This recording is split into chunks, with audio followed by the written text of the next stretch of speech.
Sure. Ooh, shirt on, open. Make sure you can see me. It's kind of late. Man. So, stay on this.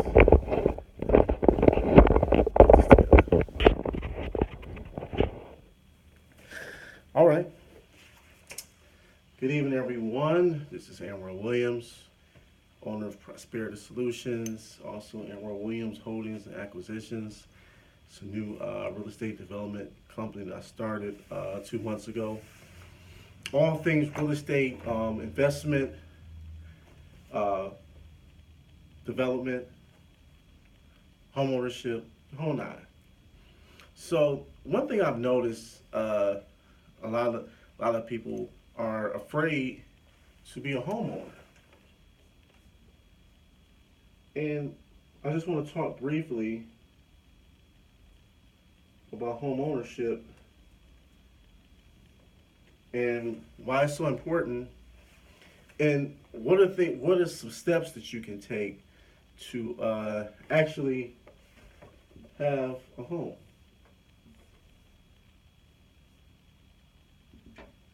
Since a lot of times, a lot of us have never been homeowners before. That's a little driveway, by the way. These little shrubs.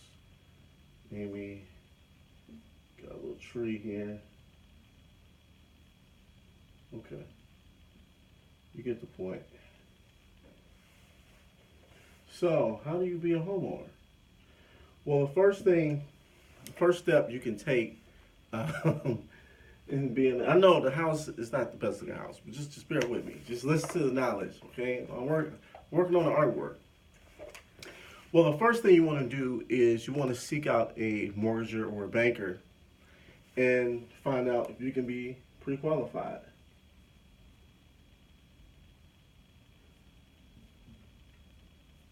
So basically, you go right to the source, and a lot of times people, you're scared to pull your credit, but if you really truly want to be a homeowner, that's the only way you can find out. Okay, you can go to a mortgage officer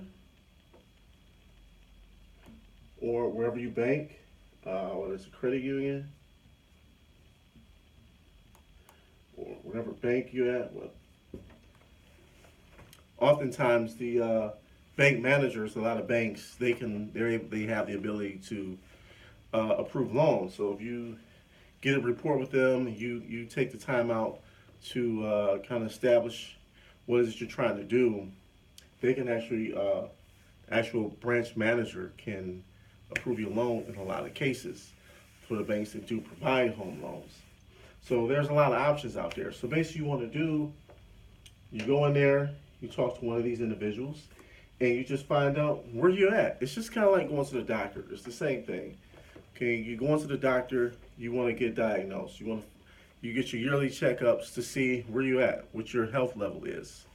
Okay, you might think you got high blood pressure, and you go to the doctor, come to find out you don't. Then you think, oh, I'm perfectly healthy. Maybe you do have high blood pressure. What do? They give you a prescription. They say you may have to do this, you may have to do that. You have to start drinking more water. You gotta watch what you eat. You have to exercise more. We're gonna have to put you on a diet. You're gonna maybe cut back the red meat, cut back the fried foods, whatever the case may be. Now you see what you need to do. They may say, oh, you gotta lose like 20 pounds. And then they kind of give you a program on how to lose that weight to get there. So being a homeowner is really no different. It's kind of like the same concept. You go to a mortgager and you kind of see where you're at. Okay, so they're gonna look at your entire credit profile. Okay, so when they look at your entire credit profile, I spelled that wrong. Excuse me. They're gonna find out where you're at. They're gonna see if you have enough trade lines on your profile. What's your debt to income ratio? What's your utilization? If you have any public records like bankruptcies or repossessions, anything like that. So that might check out. So maybe you have the credit to get pre-approved. Then they give you an amount. They may say, well, based on your credit profile, you got good savings in your bank account. Maybe you got 10,000 saved up. So maybe they approve you for 200,000. Okay. So now you go from there. Now you know where you're at. You know, like you got $200,000 to work with, and if it's the FHA loan, they'll finance you at 96.5% and only 3.5% down. So if you're approved for 200,000, 3.5%, I think it's around 5K, something like that, 5-6,000. So that doesn't mean you got to buy the house that day, but at least you know this is where you're at. Okay, you're approved for 200,000, you got to put 5K down, so you can start planning your life around those goals. Okay, so let's say they tell you some bad news. Let's say, well, your credit's not where it needs to be. You're gonna have to get your score up to 680, maybe at 550. You're not making enough money. You don't have enough savings. Well, don't get discouraged about that.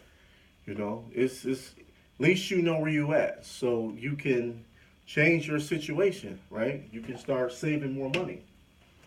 You can start saving more money, and they'll tell you how much you need. So they'll give you an amount for your savings. Maybe your credit's at 550. They want you to be at 680 usually. That's considered prime credit. So you got increase your score up 130 points. So if you're like me, you might go to JMA, take a Will Roundshe's class on credit mastery, and he teaches you about credit.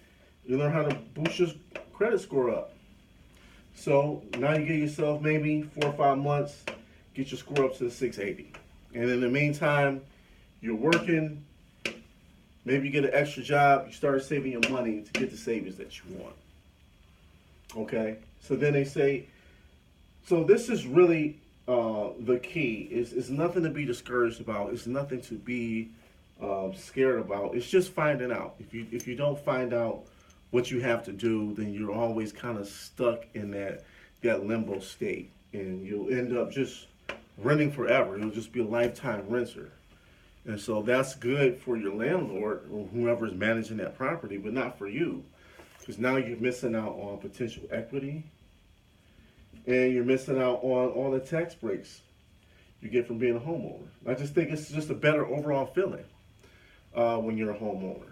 So there's a lot of options that you have, the things you do if you struggle maybe at your down payment. Maybe they say you might need $7,000. You might need $10,000.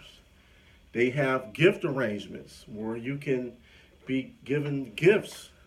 They'll allow that. Maybe it's your dad, maybe it's your mom and grandma. They'll give you the $5,000. Maybe it's your fiance, boyfriend, girlfriend, whatever the case may be. Maybe a spouse. You can sometimes combine your income to get the house that you want. Okay, and let's just say you may want a house for this amount, but they said you can only get half of that. You will only approve for $100,000. Oftentimes, what you can do is you can get a multi-unit house. So when you get multi-units, you can get a lot more house with a multi-unit. And the reason why is because when you have a multi-unit, they will take the gross rent from those other houses. So let's say you get a 2-family flat, upstairs and downstairs, and the rent could be $800 a month, right? So you can take that $9,600, and the banks will give you 90% of this and add it on to your annual income.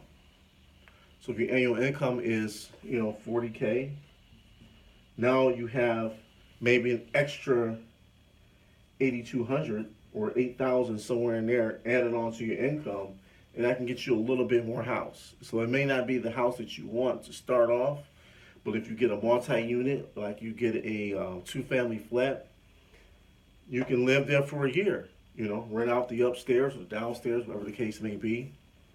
And after a year, maybe you saved up, because now if you're renting out the other half, now you're getting free rent basically, because the person you rented out to is paying your mortgage. So now you have that whole year to save up, and then after a year you can upgrade to a bigger house. Then you can replace the person where you were living in that flat, and now you're getting double payments. So now you get someone paying for that house upstairs, and then the person downstairs, they can be paying on your next mortgage. That makes sense. So it's nothing to be afraid of. You know, it's all about having the knowledge and just seeking out the knowledge, not being afraid, going to a mortgage or credit union, bank manager, and just finding out where you're at. And I recommend everyone who has any questions about home ownership is to get my mentor's book. It's called Lord of My Land. And I just purchased it Friday, and it's a very good read, very short, easy read. It's like a homeowner's Bible. It's written by Jay Morrison, owner of Jay Morrison Academy, and he basically tells you all things about home ownership. He was a mortgager, real estate agent. He actually ran a real estate office. He's a real estate development. He's been in the game for over 10 years. So I would say that's a very good person to learn from because he has his own academy too. So go to Amazon, get Lord of My Land. It tells you a lot of things that you need to know about hiring realtors, firing realtors, wherever the case may be. And if you just kind of just follow this formula, find out where you're at, and just work your way backwards, you will be one step closer to home ownership.